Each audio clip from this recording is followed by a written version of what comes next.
AHAH. And what does it stand for? A human amongst humans. Spreading a new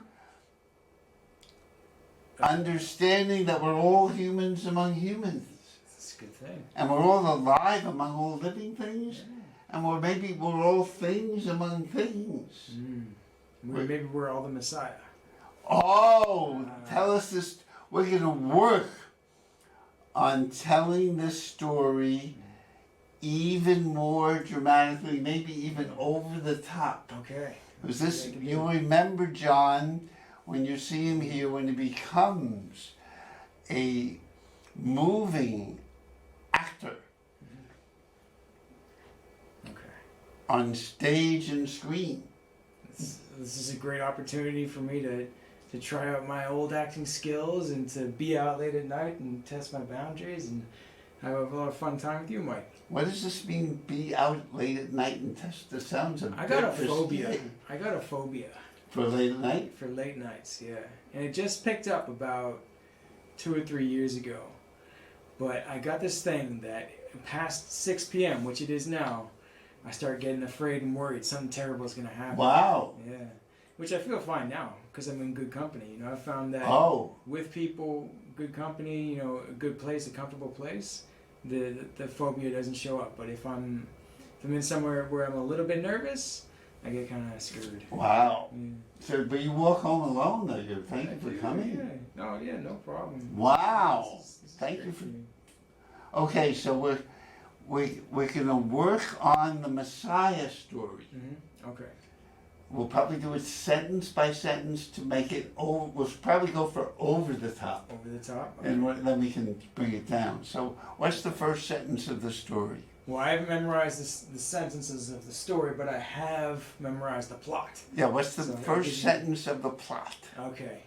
So, you've got a monastery, and they've dwindled and dwindled and dwindled throughout the years until there are, I think, 4 monks and an abbot. No, not an abbot, because abbot was the rabbit, and I thought the abbot was the rabbit going to the forest. No, this is the rabbi.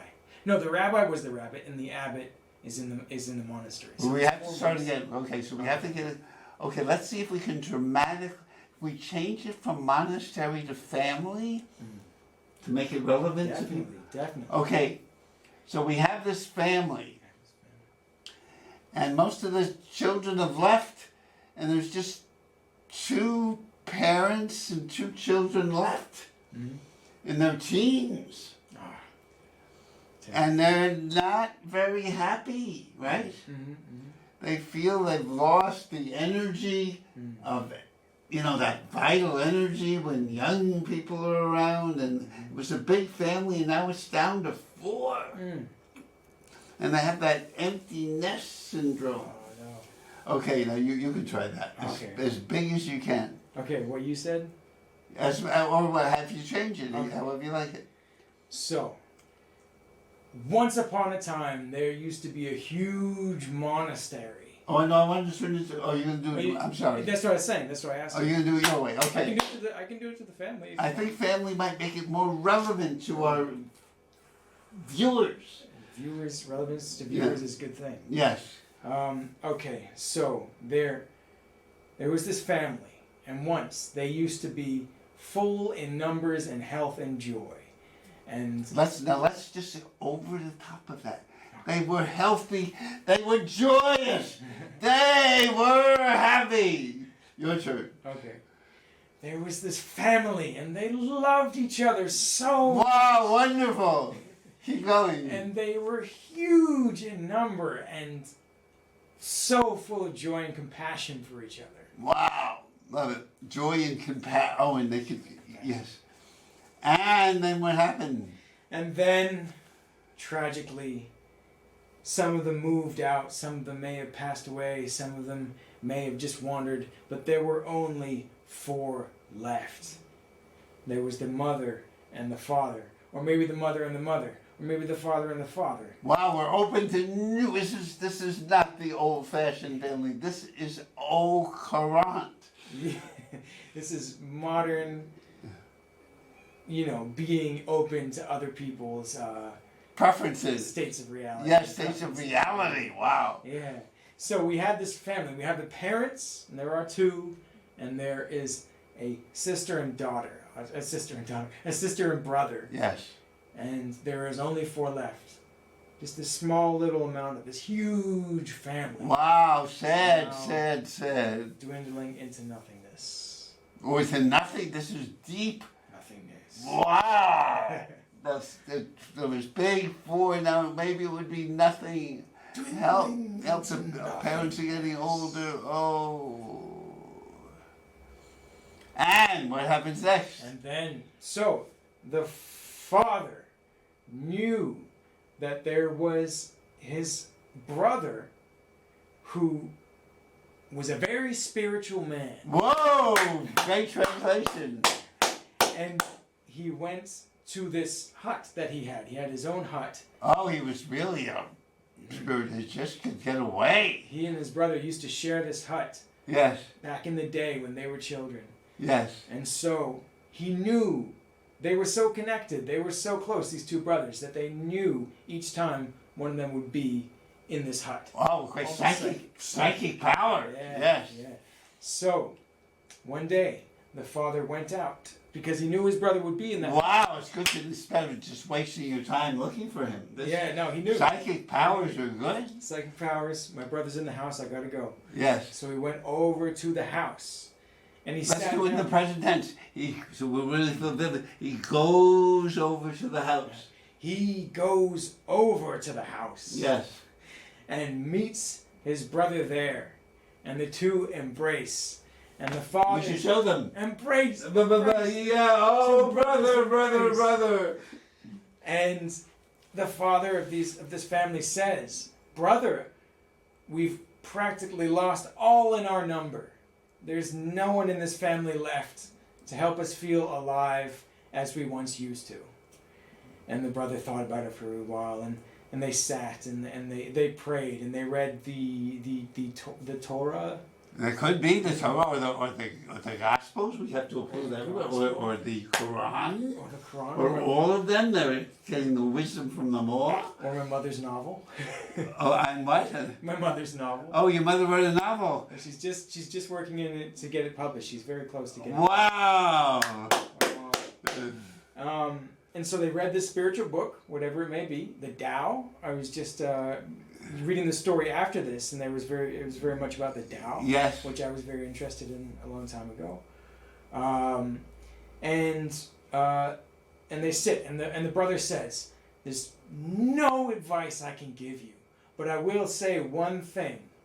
One of you, I'm not sure who it is, but one of you is going to be a star. One of you is going to go to Hollywood and be super famous." Wow. That's how I kind of changed it to this. Yes. modern- Yes. Yeah. Good. Very interesting. Should I tell them what it was before? Or- Yeah, you can. Yeah, before it were the monks, and the monks went to see the rabbi, and he said, "One of you is the Messiah." Whoa! Which would be better, a star or the Messiah? I'm not sure Messiahs I can guess it get depends on your life goal. Messiahs can get in trouble. Oh yeah, Messiahs. Maybe modern ones won't. Okay, so one of them's a star or a Messiah. I'm going to go with both, or a Messiah. Okay. And that's all that the brother said. And that's all the brother said. And the 2 parted, and the father went back to the family. Present tense goes back to The father goes back to his family. Yes. And he says to his children and his wife, Let's hear this dramatically. "There was no advice my brother could give me, but he did say one thing, Yes. that one of us is going to be a superstar." Whoa, super now. We got even more. Wow. And we're feeling so depressed and lonely and no energy. And then all of a sudden, they start talking and they say, "Who's going to be the superstar? We don't know who it is. It could be one of us. It could be me. It could be Dad. He's such an important father. He gives to the family. It could be Mother. She gives to the family too. She supports us.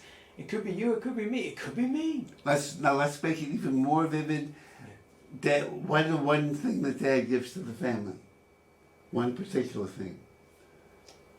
As far as the knowledge from his brother, or whatever. What does he do for the family? What does the family? What does the father do as his job or something? No, you said he gives a lot to the family. He gives a lot to the family. So what would be one thing he gives? Let's really make it safety.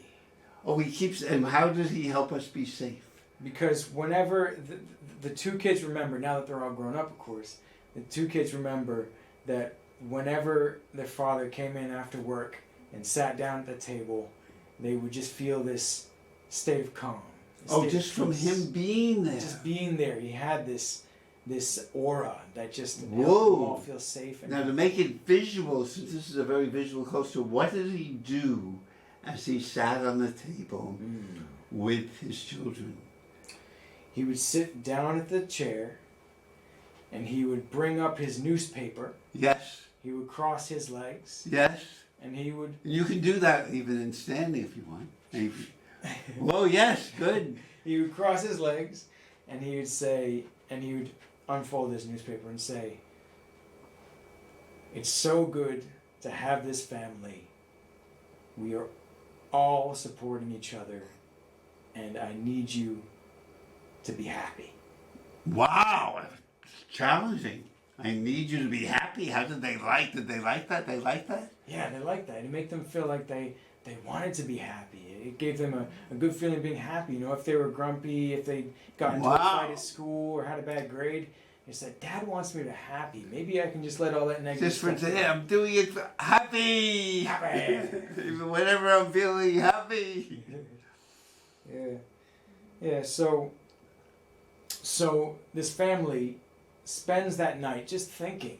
You know, they're all in bed, they're all closing their eyes, going to sleep, but in the back of their mind, they're thinking, which one of us is going to be a Hollywood superstar? Which one's it going to be? And Get your body into it too if you can. what's a Hollywood superstar? Wow.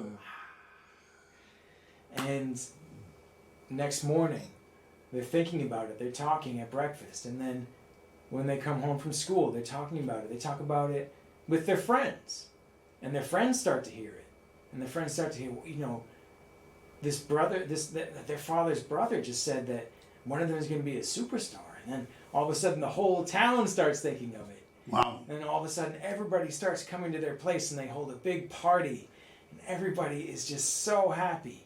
And everybody finally gets to meet that family again and realize that it's so fun hanging out with them.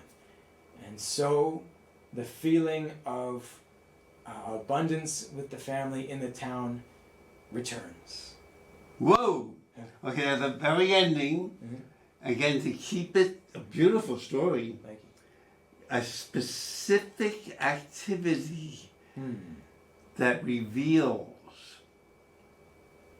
this is easy for me to ask, how they've changed as a family. What's one thing they do that, and they realize, oh my, they could go swimming together. Yeah, I was just thinking some sort of sport. Well, but make it specific. I was thinking these two kids love to play soccer. Yes. Okay? But their father just kind of stopped playing soccer with them, stopped helping them practice for a little while. Yes. Just because they were all down, they weren't really feeling it. Yes. And so they stopped playing soccer. And you know, the whole family just kind of stopped doing all the things they loved and were just sitting around not feeling good about it. All of a sudden, with all this joy from the recognition from the entire town, finally, Dad goes in the closet and brings out the soccer ball and says, "You kids want to play again?" What a great ending! Wow. Okay, now that you've learned vividness and specificity, is this a good time for you to share the next story? Sure, yeah. And I'm going to sit down. Okay. And you can have the stage since you were the superstar. Oh, thank you. Thank you for your good direction. You've obviously been a director in the past, I can tell. I'm sitting like a director now. Go for it. All right.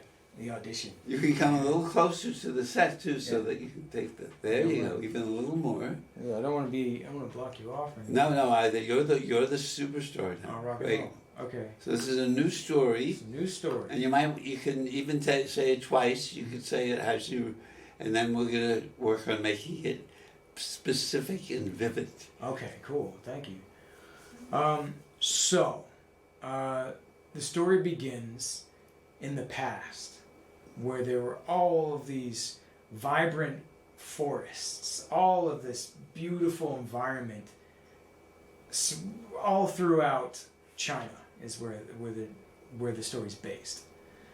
And the small cities were thriving, the big cities were thriving, everybody was thriving because the environment was healthy and thriving. But eventually things happened here and there, revolutions happened, wars happened, people had to go away, and the forests dwindled and everything started to die, and the healthy crops started to become less and less healthy, and the towns, people started leaving the town, people started dying. But this one kid remembers how he met a Taoist monk deep in the forest. He himself had lived in a small town, and he had his family, and one day his parents said, "We found the perfect woman for you to marry and have children with." And he went through this old custom, or old now, maybe not old then, and married this woman, and they had a happy marriage, they had a child. Then all of a sudden a disease hit that part of China, and their child died. And then his wife died, and then his family members died, and he was left all alone in this reasonably desolate little town and all that. But he had heard of this one story of this Taoist monk who lived deep in the forest where all the trees and greens were healthy, not near where he lived. So he went out into the forest to look for him. And one day he was wandering through the forest, and he heard this ching, ching, ching, this sound. It sounded like metal or bells. And so he went to find that, and he saw this sort of skinny old man planting seeds in the soil, and he'd had a crop in the middle of this forest, and he realized that they were small trees, and he introduced himself to the old monk, and the monk said hello and went along his business. But when he was done, they sat and they talked, and they ate, and so he would keep on visiting this monk, and every time he visited them, he saw that the forest had grown, and there were more trees being planted, until in the end, through various revolutions and wars and all that sorts of stuff, this forest was not disturbed and kept on growing and growing and growing, until in the end there were 10,000 trees, and the town built up this Taoist monastery, and different monks would go there and plant trees there and follow this religion. And eventually the individual who had gone to see that monk, he became a Taoist monk as well. And that's where it got to in the story. That's as far as I remember it. Oh, somewhat similar to the other story. It was, as I was saying, there were a lot of... but this was more not just words, they were really doing stuff. Yeah. Thank you, John. Welcome. So we can sit now, if you like. Yeah. I'm going to move this. Oh, definitely. And we're going to go Got it. part 2, maybe even part 3, is we're going to tell, I don't know if you remember it, but I can help you, the very challenging story about Abraham. Definitely. Remember what he does with his son Isaac. Yeah, I do remember that. So with your new storytelling ability, now I've learned. Yeah, it's at top left here. This one? Yeah. Oh my! Oh. No. There we go. Wow! Nice. Oh, look at what a difference. So, why don't you, if you, as best as you can, and I'll help, tell us in your moving way what happened between Abraham and Isaac. Abraham had a son called Isaac, and he was a king, I believe. He started off as king. No, Abraham was just a guy like us. I didn't know that. Yes. He's just a regular man. Just a guy. I mean, he felt called by God, but he was just a guy. Yeah. He was just a regular man who was devoted to his religion. Well, that's kind. But he was an arguer. I don't know if you remember when God wanted to destroy Sodom. Abraham said, but you're a just God. You wouldn't destroy the city if there were some just people in there, would you? I remember that. So this isn't just a nice relation. Yeah, and I remember this story from the book he gave me. There is this there was this deer king, and his family, his flock was trapped by these hunters this king who wanted to just eat, a bunch of deer, and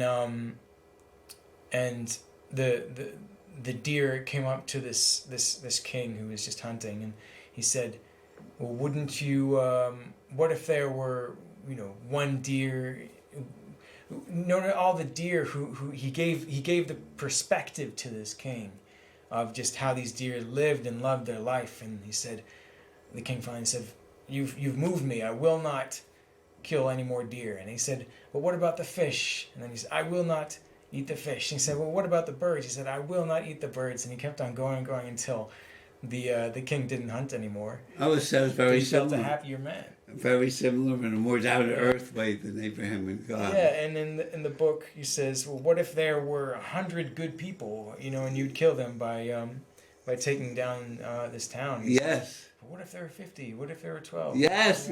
Yeah, go Abraham. And God agreed to 10. Said, if I can find 10. So that's very different from being a goody-goody and just saying whatever you tell me, God. That is saying, wait a minute, you can be better. That's my kind of God. That's cool. So, however, toward the middle of his life, he hears, what does he hear? He hears this voice, he hears God say to him, Abraham, to show your loyalty to me, you must kill your own son, your first son. And so, of course, Abraham agrees because it is God. Wow, but how come if he argued with God before, would he agree? I don't know. Do you have any thoughts on that? I think he was hugely angry. I don't know how angry you've been. I get violent in my mind. I try to be a good boy because I'm so violent. But he had such violence, as I have, in him toward this son. Because he had another son named Ishmael, who was the father of the Arabs. And when he couldn't make a son with his wife, Sarah, she said, go into my black slave, Hagar. Hagar in Hebrew means the stranger. And you can make a child with her and it'll be our child. And the Bible does it very clear. Abraham goes into Hagar and she conceives and has a child. And that's Abraham's biological child. But Hagar gets very proud. I've made a son and you haven't, Sarah. And Sarah's her mistress. Queen, yeah. Sarah doesn't like this. And she goes to Abraham and says, why did you let this situation happen? she's looking down on me. And Abraham is not very brave and says, she's in your hands. Do what you want to her. And Sarah hits her. Oh. Even though she's pregnant. Whack! Oh. Whack! Oh! No. But the Bible is very honest with how people behave. Mm-hmm. It's not trying to give us saints. Mm. People do get infuriatingly angry. Mm-hmm. I mean, poor Sarah, she gave Hagar to Abraham, and now she has to have this slave woman look down upon her. Wow. Abraham doesn't stop it. And so she runs away pregnant with Ishmael. I'll save you the longer story. Mm-hmm. But eventually Ishmael and Hagar leave the whole family entirely. Mm-hmm. And then it says that God visits Sarah and she has a child. None of this Abraham going into. And Abraham had been giving Sarah away to a Pharaoh, to another king. Oh, this was not a happy marriage. Poor woman. And so we're not sure who the father is of the baby Sarah gives birth to. Oh, okay, got it. And knowing human beings, this anger must have bubbled up in him. The son I knew was my biological son is gone because Sarah beat her and kicked her out. And then did it the second time and convinced me to kick her out. So if you have this unbelievable anger towards someone you're close to, how do you handle it? And I think when he hears that voice saying, sacrifice your son, the son you love, even though he might not have loved the son, that was, at least in part, his anger speaking. Interesting. Wow. So it spoke to him in a voice that he perceived. In a voice. It could have been that this spirit or angel or God knew Abraham had this anger and said, I'm not going to tell Abraham just to kill him. We're going to make this a sacred ritual. So Abraham has to take Isaac for 3 days into the wilderness and then tie him up and raise the knife because he had this anger. And he wasn't even sure it was his kid. Oh, wow. And then with the knife over Isaac, at that moment, Isaac knows, geez, I owe my life to Abraham if he could kill me now. We are connecting as father and son in this horrible way. But we're connected, and Abraham at that moment hears a voice because he got up there with two lads who were friends of Isaac. Abraham, don't do anything. It wasn't even God. It says in the Bible, messengers. Don't do anything to Isaac. Don't do anything with your arm. And so Abraham looks around. He sees a ram. Maybe the boys placed it in a thicket. He gets his anger out by killing the ram. Isaac runs away. They never see each other again. But they're like father and son. And so I think that turning your anger into a sacred ritual can help you ultimately play with it. And so I think Abraham and Isaac knew this wasn't going to quite happen. Isaac had one sentence. His only sentence in the whole story of Abraham. Isaac says, Daddy, I see the fire. I see the wood. Doesn't mention the knife. He can't bring himself to mention the knife. Where's the sacrifice? And Abraham says, God will provide a sacrifice. My son calling him my son.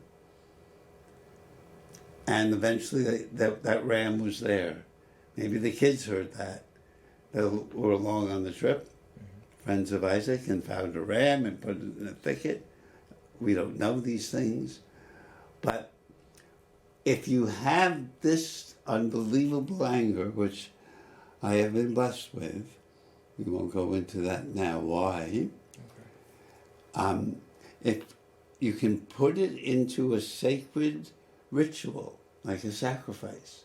And it was 3 days. It wasn't, okay, build an altar right now and sacrifice it. If you can put it into a sacred ritual where there's time to work it through, you could even play with it. Tie up Isaac. Say, we're going to go through this psychodrama. Like you, a dramatist. Mm-hmm. We both know it's a drama, but we feel there's something in us we have to find, and we need this play, just like you just dramatized the story. Mm. And at that moment they do, Abraham knows the son owes his life to me. We are now father and son. Can go kill the ram.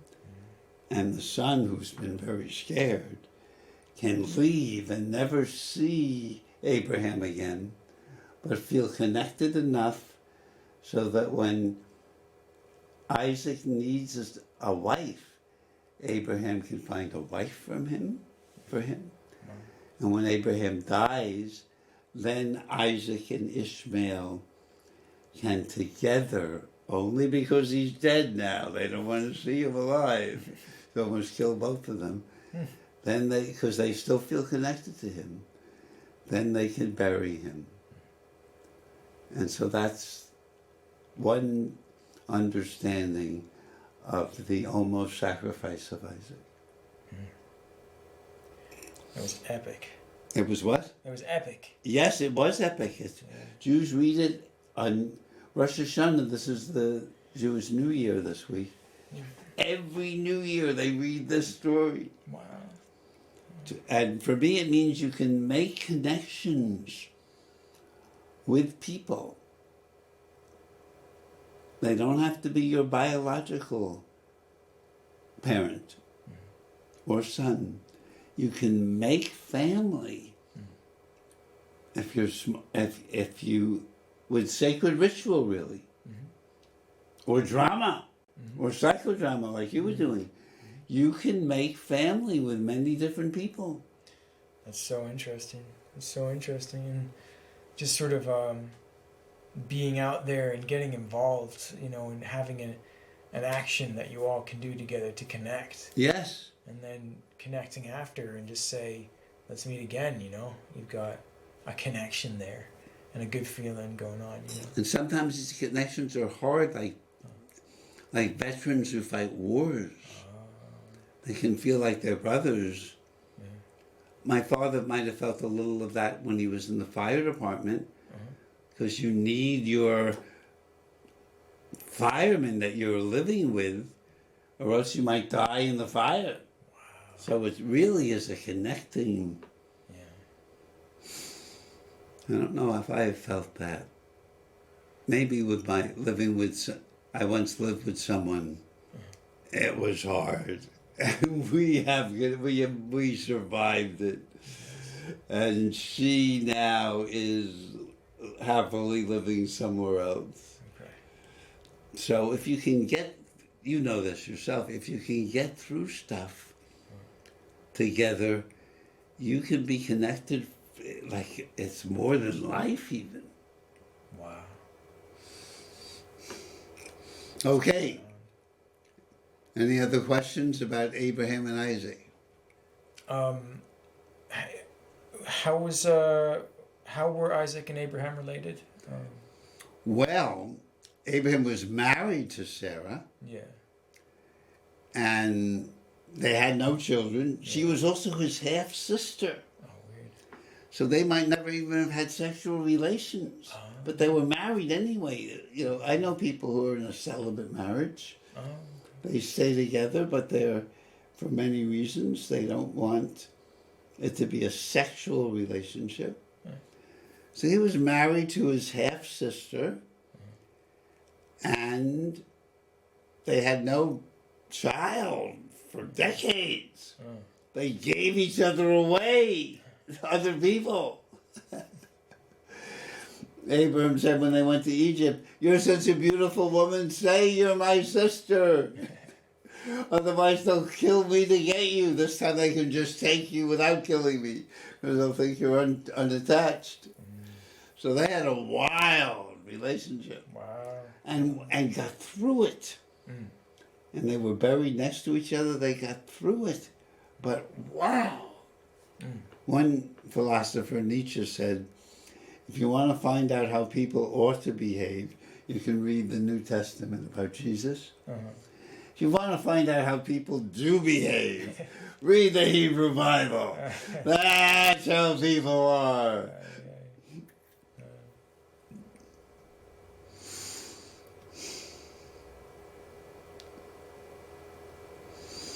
I'll just give you a tiny coming attractions, and we can do this next time. I'm happy to see you next week if you want. Sure, yeah, let me check my schedule. Yeah. At the end of Abraham's life, he remarries. Sarah has died. Sarah's died? Yeah, Sarah has died. He helps bury her. He tries to be a good man, even though he's done a lot of tough stuff with her. You know, almost killing her son Isaac, giving her away to Pharaoh and other kings as Mary. But he does bury her. This is a story about people who try to be good in spite of all the things they do. At the end of his life, 2/3 through, he remarries a woman whose name means incense. Her name is Keturah. And some rabbis believe she is that original woman, Hagar, the black slave. He marries her, has 6 children with her. No mention of God whatsoever. 0. Even when he dies, no mention of God. He dies and is, we're told, is gathered to his kin, to his people. So, well, maybe since we're doing this now, what do you think? Why is this man who was listening to this voice, and many voices with different names, but after the almost sacrifice of his son, he doesn't hear a peep from him ever after that? Well, I mean, that's such a. I mean, I don't have words to find how immense that relationship is. That moment is between them. Death, by family, So maybe they just can't see each other anymore, and that connection still stays, but it's just that. Almost a separation but connection at the same time. Yes, that's true. Yeah. And then why at the end of his life, I could understand not wanting to hear a voice of God anymore. Yeah. But they don't even pretend. They could have said he dies and goes to God. No, they're too honest. They could have said, they say he dies and he goes to his family.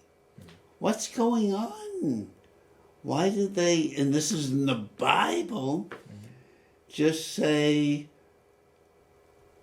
he could live a life with Hagar and have 6 kids?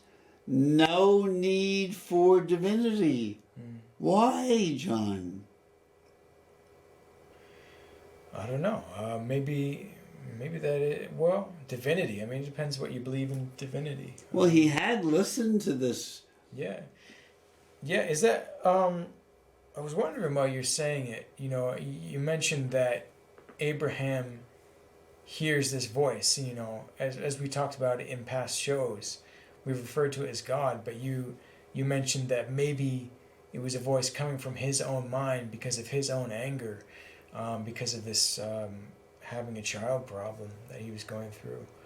And I was wondering, you've spoken about hearing a voice in your mind and saying that it helped you accomplish your goals and Yes. to get things done and get out of your isolation, get out of your depression. And you, at that time, viewed it as God. Yes. And I was wondering if you view it still the same as God now. At this advanced age, I was 82 and a half, September 1st. Oh, nice. Happy birthday. At this advanced age, I have learned that I don't need usually to hear a voice. I can get in touch with my body, which was very foreign to me. It was like another world. I retreated to my head to make it through this life. So I can feel now often what I want. That's good. It's not, sometimes when I'm confused and lost, I'll say, I don't know what to do, tell me what to do. Go and eat that ice cream. Even little things. I'm just lost. But usually I can feel it. I can even let my face decide. If someone says, visit your sister, and my face goes, I don't want to do that. I more listen to my gestures, my feelings, or talk it over with friends. If there's anything big, I want to talk it over with a friend. Cool. And I have good friends who tell me, Michael, you're full of shit. So the other friends are nice, but I need someone who says, like my dear friend Michael Mack, will tell me what's wrong with me. My dear friend Enrique Olivares will tell me what's wrong. How does that help you? Tell me what's wrong with me. Let's see if I can think of an example. Let's see. I don't want to make one up, but take the time to remember. Yes, I'm not. If it comes to me, Sure. Yeah. but often I'll nothing is springing to mind at the moment. That's okay. So I'm going to wait. If you find one, let me know. Yes. But our friend Anthony used to tell me, you saw that. That's an example. The last time I saw Anthony, you might have seen him after that. He walked off this television show. But before he walked off, I saw this at the video they put at his funeral. He said, if you don't let me talk to John the way I wanted to, I'm going to leave. I don't know if you remember that. And I said, but we made this outline. And he took the outline, ripped it up in front of the television show into 4 pieces, and walked off. Yeah. Fortunately, I still could do the show with you because I could piece them together. But that was an example of a friend telling me, I didn't know that. Sometimes you have to just really listen to what someone says. He said, if you tell me again, I'm leaving.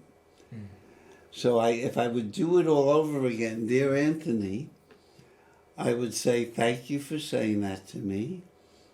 I will not insist we follow the outline. So that was an example of a friend, a dear friend, telling me, Michael, stop it. And I have to learn to listen at times. Well, it sounds like, you've got all that, life experience. It sounds like you had so many barriers at that time, and now you're able to reflect on that. And you have friends, you have a support system, you got your own show, you've got perspective on how things were and what you can do to play with that anger instead of letting it determine your actions and all that. Yes, and certainly if I'm going to get, I'm starting getting angry again. Yeah. I've learned that I just learned it yesterday. Depression is pressing down your feelings. Wow. And I was so violent that I tried to be a good boy. And those feelings turned into cancers. 3 of them. Sinus in my head, prostated my sexual area, Oh man. skinned. But these were, I deserved them. You think that? Yep, I deserved them. Okay. And they taught me to get out of my head. Get out of your head. I have a song I'm going to sing for you, very brief. Go for it.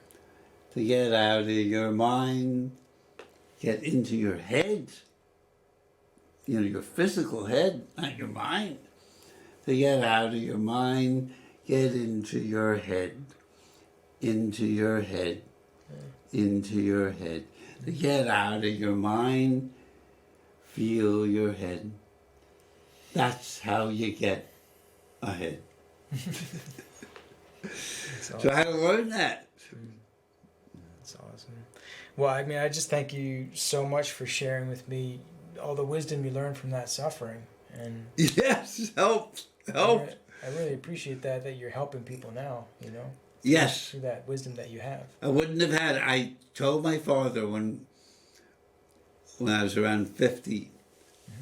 My father told me that when I think I told you this, when I was first day home from the hospital, they tried to feed me at the end of every 4 hours, and I wouldn't eat. Good for me. No, you're not going to put me on that schedule. Somehow I knew this as a 2-week-old person, that I didn't want this. What does that mean? What does that mean, John? What? That at 2 weeks old, I would know it's wrong to feed me on this at the end of every 4 hours, and not when I'm hungry. Natural human instinct. Natural intelligence.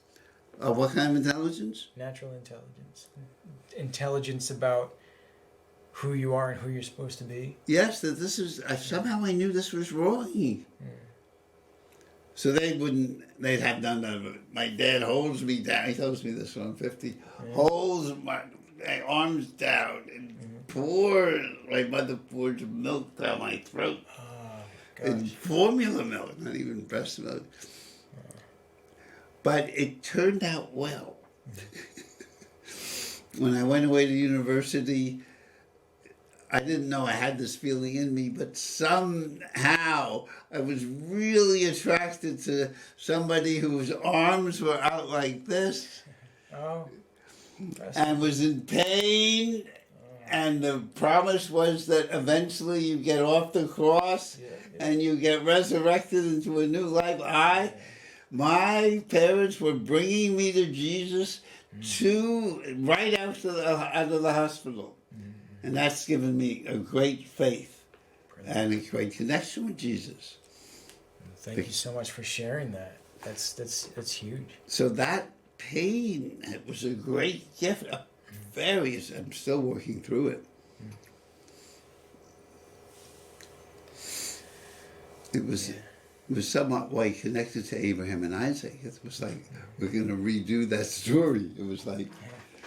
You ever thought about rewriting that story yourself? Abraham and Isaac? Yeah. I'm writing a book. Oh, yeah? Yes, I'll send you a few pages each day. I'm writing about it. Definitely, yes. This is the first 2 lines. Call me Abraham. I'm the father of over 2 billion Christians. That's a lot of people. Over 1.5 billion Muslims. They all come from Abraham. And over 3,500 years of Jews. This is the Jewish New Year. It's now 5,784 years since Adam. Wow.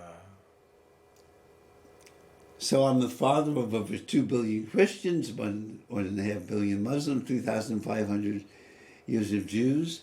You think you have problems with your family. So that's the opening line. That's a good opening line. Yes, so I have to continue to tell it like a stand-up comic. Yeah. That's my goal. That's therapeutic right there, too. Yes. That's life knowledge right there. Michael's always giving it. And I will send you my stand-up comedy script. I'll read it. Well, what I wanted to do, which we will do, we're going to push the table back again. Do we want to set it on the Oh, yes. far away thing? Yep. Are you okay? Yep. I'll let you do that. I'll move the chairs. Because last week I felt, with all the talking, somehow doing the exercises may help me connect to you in a new way. I don't know how you felt. Yeah, I felt interestingly not uncomfortable, because that's something that I probably would have been uncomfortable with a few years back. But no, that was good. That was kind of like I felt kind of like a, I don't know, a vibration. You know, I was thinking of stuff like auras, or you know, just getting out of your head and into your body and stuff like that. You know, 'cause We that's can come definitely- closer to the mics. I've Wow. never really been. I've never really felt a lot of emotion, you know, and that's something that's really recently. I was in a relationship with a woman, and I felt something, and Wow. it was new for me to feel something. Wow, you like You know? me? Yeah. Say, oh, no wonder. Because you know, before it was just like, okay, what do I say next? How do I get to point Z? You know, what should I do? What should I do? And this time it was just like, oh my God, I care for this woman. You know? Wow. Are you still with her, or? No, we're friends though. Oh, good. Well, it was a good experience, a It good was. beginning. I'm so grateful for it. What a great attitude. Yeah. Okay. I might like this one. Sense the space you take up. We only have 5 minutes for this. But Okay. sense the space you take up. I love doing this with you. Yeah, this is fun. So what does that feel like? I feel kind of bigger than I am. You know, kind of that aura thing. You know, maybe there's like a, what was I thinking? Magnetic field or something like Yes, that. or an energetic field. Energetic field, yeah, something like that. You're kind of just floating a little bit. It is a lot. Is it a lot of space or a little? And compared to what? I don't know. That's all they say. It feels like a lot to me. Yes, I feel. Wow, I feel bigger. Very, very good. Open your arms out wide. Sense your bigger body. Wow, is this? I love doing this. Yes. Well, how does that feel? It feels like my fingers are expanding. Oh yes, that too. Thanks for reminding me of that. Whoa! Very good. Now this is even more. Practice sense distant connections. Distant connections. Imagine someone you know far away.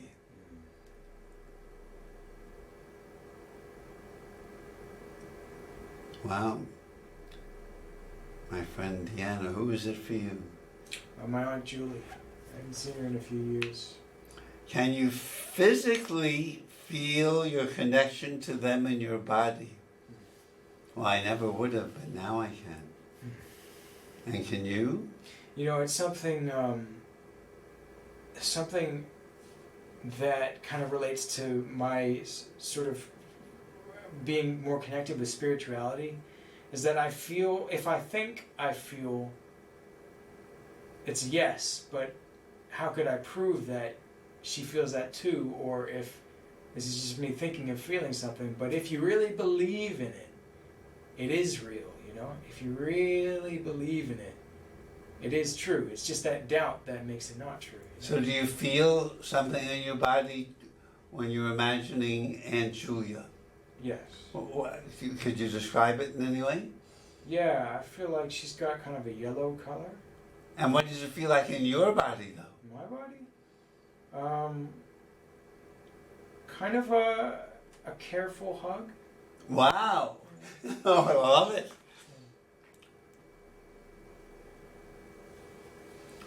You know you are connected through a felt sense. I think if you feel that hug, it's a felt sense. I feel with a certain friend because we're having some difficulties now. But it's a connection, but it feels very jittery. Oh. It might be subtle, you never thought of as a physical feeling. I can feel it physically now. Notice your connection to light and sound. Listen and see things beyond you. What do we feel about sound at this moment? Sound. Well, we've got the humming of the computer. Oh, I can hear it now. Wow. And how do you feel about it, though? How do I feel about it? I feel sort of a little conflict. I feel a feeling of peace, but I also feel a little bit of a unnatural electronic kind of. Yeah, I can get it, I see. Yeah. And what about light? Light. Jeez, oh, it hurts me, this light in the studio, when I think about it. And we've got those lights in the background there, so we've got a purple blue thing going on. Yes, that's nicer light. We've Wow. got these stage lights. I love And it. how do you feel about it? How I feel about it? I feel good. I feel awake. I feel alive.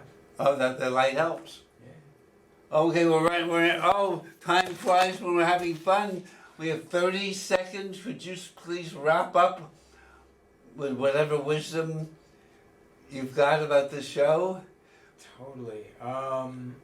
Another human amongst humans. You know, we're all human and we can connect, even if it's not verbally at first. You can connect with that person you might want to connect with, and just believe in that feeling you have. Believe we're connected. On that happy note, thank you for being a human among humans. We'll be back next week